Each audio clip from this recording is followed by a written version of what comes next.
Praise the lord. ಎಲ್ಲರಿಗೂ ಶುಭ ಮುಂಜಾನೆ. ಈ ದಿನ ಸಂಬಂಧಗಳನ್ನು ಕಾಪಾಡಿಕೊಳ್ಳುವುದರ ಕುರಿತಾಗಿ ನಾವು ಕಲಿಯುವಂತವರಾಗಿರೋಣ. ಆದಿಕಾಂಡ 3ನೇ ಅಧ್ಯಾಯ 8ರಿಂದ 10ನೇ ವಚನದಲ್ಲಿ ನಾವು ನೋಡುವುದಾದರೆ, ಆದಾಮ ಹವ್ವಳರು ಹೇಗೆ ದೇವರ ಸಂಬಂಧದಿಂದ ಅವರು ಕಳಚಲ್ಪಟ್ಟ ನಿಮಿತ್ತ ದೇವರ ಬರುವ ಆ ಸಪ್ಪಳವನ್ನು ಕೇಳಿ ಅಡಗಿಕೊಂಡಂತಹ ಸನ್ನಿವೇಶವನ್ನು ನಾವು ಕಾಣುತ್ತೇವೆ.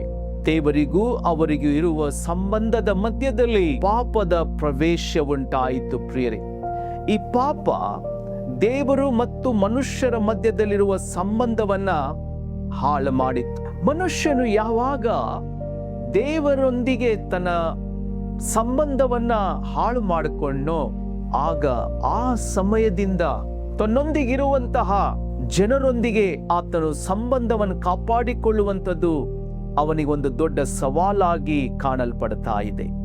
ಪ್ರಿಯರೇ, ನಿಮ್ಮ ಜೀವಿತದಲ್ಲಿಯೂ ಸಹ ಈ ಸಂಬಂಧಗಳಲ್ಲಿ ಬಿರುಕುಗಳನ್ನು ನೀವು ಕಾಣುತ್ತಾ ಇರಬಹುದು, ಅದರ ಪರಿಣಾಮವನ್ನು ನೀವು ಅನುಭವಿಸ್ತಾ ಇರಬಹುದು.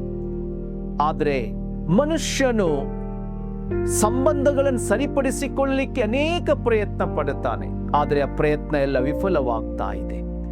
ಆದರೆ ದೇವರ ವಾಕ್ಯ ಹೇಳುತ್ತೆ, ನಮ್ಮ ಸಂಬಂಧ ದೇವರೊಂದಿಗೆ ಸರಿಯಾದಾಗ ಮಾತ್ರ ಇತರೆ ಮನುಷ್ಯರೊಂದಿಗೆ ನಾವು ಸರಿಯಾಗಿ ಸಂಬಂಧವನ್ನು ಕಟ್ಟಿಕೊಳ್ಳಿಕ್ಕೆ ಸಾಧ್ಯವಿರುತ್ತೆ ಎಂಬುದಾಗಿ. ಅದಕ್ಕಾಗಿ ಯೇಸು ಕ್ರಿಸ್ತನು ಮತ್ತಾಯನ ಬರೆದ ಸುವಾರ್ತೆ 5ನೇ ಅಧ್ಯಾಯ 23ನೇ ವಚನದಲ್ಲಿ ಈ ರೀತಿ ಹೇಳಿದ್ದಾರೆ, ಆದ ಕಾರಣ ನೀನು ನಿನ್ನ ಕಾಣಿಕೆಯನ್ನು ಯಜ್ಞವೇದಿಯ ಹತ್ತಿರಕ್ಕೆ ತಂದಾಗ ನಿನ್ನ ಸಹೋದರನ ಮನಸ್ಸಿನಲ್ಲಿ ನಿನ್ನ ಮೇಲೆ ಏನೋ ವಿರೋಧವದೆ ಎಂಬುದು ನಿನ್ನ ನೆನಪಿಗೆ ಬಂದರೆ ನಿನ್ನ ಕಾಣಿಕೆಯನ್ನು ಆ ಯಜ್ಞವೇದಿಯ ಮುಂದೆ ಬಿಟ್ಟು ಹೋಗಿ ಮೊದಲು ನಿನ್ನ ಸಹೋದರನ ಸಂಗಡ ಒಂದಾಗು, ಆಮೇಲೆ ಬಂದು ನಿನ್ನ ಕಾಣಿಕೆಯನ್ನು ಕೊಡು. ಯೇಸು ಕ್ರಿಸ್ತನು ಸಂಬಂಧವನ್ನ ಸರಿಪಡಿಸಿಕೊಳ್ಳುವ ವಿಷಯದ ತುರ್ತುವಿನ ಕುರಿತು ಮಾತಾಡ್ತಾ ಇದ್ದಾರೆ. ಬಹಳ ತುರ್ತಾಗಿ ನಿನ್ನ ಸಹೋದರನೊಂದಿಗೆ ನೀನು ಒಂದಾಗು. ಎಸ್ ಪ್ರಿಯರೇ, ನಮ್ಮ ಜೀವಿತಗಳಲ್ಲಿ ಅನೇಕ ವರ್ತಿ ಕುಟುಂಬದ ಸದಸ್ಯರೊಂದಿಗೆ ನಾವು ಸಂಬಂಧಗಳನ್ನು ಹಾಳು ಮಾಡಿಕೊಳ್ತೀವಿ, ನಮ್ಮ ಹತ್ತಿರ ಸಂಬಂಧಿಕರೊಂದಿಗೆ ನಮ್ಮ ಸಂಬಂಧಗಳನ್ನು ಹಾಳು ಮಾಡಿಕೊಳ್ತೀವಿ, ಅಥವಾ ನಮ್ಮ ಸ್ನೇಹಿತರೊಂದಿಗೆ, ಅಥವಾ ನಾವು ಕೆಲಸ ಮಾಡುವ ಸ್ಥಳದಲ್ಲಿರುವಂತಹ ನಮ್ಮ ಸಹಪಾಠಿಗಳೊಂದಿಗೆ ನಮ್ಮ ಸಂಬಂಧಗಳನ್ನು ಹಾಳು ಮಾಡಿಕೊಳ್ತೀವಿ. ಆದರೆ ಇದಕ್ಕೆಲ್ಲ ಮೂಲ ಕಾರಣ ನಮ್ಮ ಸಂಬಂಧ ಮೊಟ್ಟ ಮೊದಲು ದೇವರೊಂದಿಗೆ ಹಾಳಾಗಿರುವ ನಿಮಿತ್ತ. ನಾವು ಯಾವಾಗ ದೇವರೊಂದಿಗೆ ನಮ್ಮ ಸಂಬಂಧವನ್ನ, ಬಾಂಧವ್ಯವನ್ನು ದಿನಾಲು ಕಟ್ಟಿಕೊಳ್ಳಲಿಕ್ಕೆ ಪ್ರಯಾಸ ಪಡುವುದಾದರೆ ಖಂಡಿತವಾಗಿಯೂ ನಾವು ಇತರರೊಂದಿಗೆ ಬಾಂಧವ್ಯದಲ್ಲಿ ತಾಳ್ಮೆಯಿಂದ ಸಮಾಧಾನದಲ್ಲಿ ಜೀವಿಸಲಿಕ್ಕೆ ಸಾಧ್ಯ. ಅದಕ್ಕಾಗಿ ಪೌಲನು ತನ್ನ ಪತ್ರಿಕೆಯಲ್ಲಿ ಹೇಳ್ತಾನೆ, ಸಾಧ್ಯವಾದರೆ ಎಲ್ಲರ ಸಂಗಡ ನೀವು ಸಮಾಧಾನದಿಂದ ಇರಲಿಕ್ಕೆ ಪ್ರಯತ್ನಿಸಿರಿ ಎಂಬುದಾಗಿ. ಪ್ರಿಯ ಸಹೋದರ ಸಹೋದರಿ, ಇವತ್ತು ನಿಮ್ಮ ಜೀವಿತಗಳಲ್ಲಿ ಈ ಸಂಬಂಧಗಳ ನಿಮಿತ್ತ ನೀವು ಬೇಸರದಿಂದ ಕೂತಿರ್ಬೋದು, ನನ್ನ ಮಾತುಗಳನ್ನು ಕೇಳಿಸ್ಕೊಳ್ತಾ ಇರ್ಬೋದು.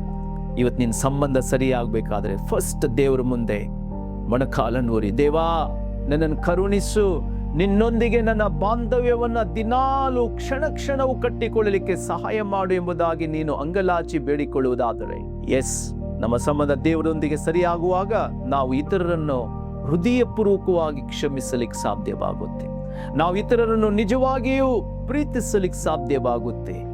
ಅವರನ್ನು ಕ್ಷಮಿಸಿ ಪ್ರೀತಿಸುವುದಾದರೆ ಅವರು ಏನೇ ತಪ್ಪು ಮಾಡಿರಲಿ ನಾವು ಮರೆತು ಹೋಗುವಂಥವರಾಗಿರುತ್ತೇವೆ. ನಮ್ಮ ಸಂಬಂಧಗಳನ್ನ ನಾವು ಭದ್ರವಾಗಿಟ್ಟುಕೊಳ್ಳಿಕ್ಕೆ ಸಾಧ್ಯವಾಗುತ್ತೆ. ದೇವರು ತಾನೇ ವಾಕ್ಯಗಳಿಂದ ನಿಮ್ಮನ್ನು ಆಶೀರ್ವದಿಸಲಿ. ನಾವು ಪ್ರಾರ್ಥಿಸಿಕೊಳ್ಳೋಣ. ಪ್ರೀತಿಯುಳ್ಳ ದೇವರೇ, ಈ ದಿನಮಾನಗಳಲ್ಲಿ ಸಂಬಂಧಗಳಲ್ಲಿ ಅನೇಕ ಬಿರುಕುಗಳು ಬರೋದುಂಟು. ಬಿರುಕುಗಳು ಬರಲಿಕ್ಕೆ ಅನೇಕ ವಿಷಯಗಳು ಕಾರಣವಾಗಿರಬಹುದಪ್ಪ. ಅಪ್ಪ, ಈ ಇಂದಿನ ಈ ದಿನಮಾನಗಳಲ್ಲಿ ನಾವು ಸಂಬಂಧಗಳನ್ನು ಸರಿಪಡಿಸಿಕೊಳ್ಳಲಿಕ್ಕೆ ಹೇಗೆ ಸಾಧ್ಯ ಎಂಬುದರ ಕುರಿತಾಗಿ ನೀನು ಮಾತಾಡಿದ್ದಿ. ನಮ್ಮ ಜೀವಿತಗಳಲ್ಲಿ ಮೊಟ್ಟ ಮೊದಲು ನಾವು ನಿನ್ನೊಂದಿಗೆ ಒಳ್ಳೆಯ ಸಂಬಂಧವನ್ನು ಇಟ್ಟುಕೊಳ್ಳಲಿಕ್ಕೆ ಸಹಾಯ ಮಾಡು ದೇವಾ. ತದನಂತರದಲ್ಲಿ ನಿನ್ನ ಮೂಲಕವಾಗಿ ನಾವು ಇತರರೊಂದಿಗೆ ಸರಿಯಾಗಿ ಜೀವಿಸಲಿಕ್ಕೆ ಸಾಧ್ಯವಾಗುತ್ತೆ. ದೇವರೇ, ನಮ್ಮೆಲ್ಲರಿಗೂ ನಿನ್ನ ಸಹಾಯ ಮಾಡು. ನಿನ್ನ ಕೈಯಲ್ಲಿ ನಮ್ಮನ್ನು ಒಪ್ಪಿಸ್ತೇನೆ. ಯೇಸುವಿನ ನಾಮದಲ್ಲಿ ನಾವು ಬೇಡಿ ಹೊಂದಿದ್ದೇವೆ ನಮ್ಮ ಸ್ವರ್ಗೀಯ ತಂದೆಯೇ. ಆಮೇನ್, ಆಮೇನ್, ಆಮೇನ್. ಕರ್ತನು ತಾನೇ ನಿಮ್ಮನ್ನು ಆಶೀರ್ವದಿಸಲಿ.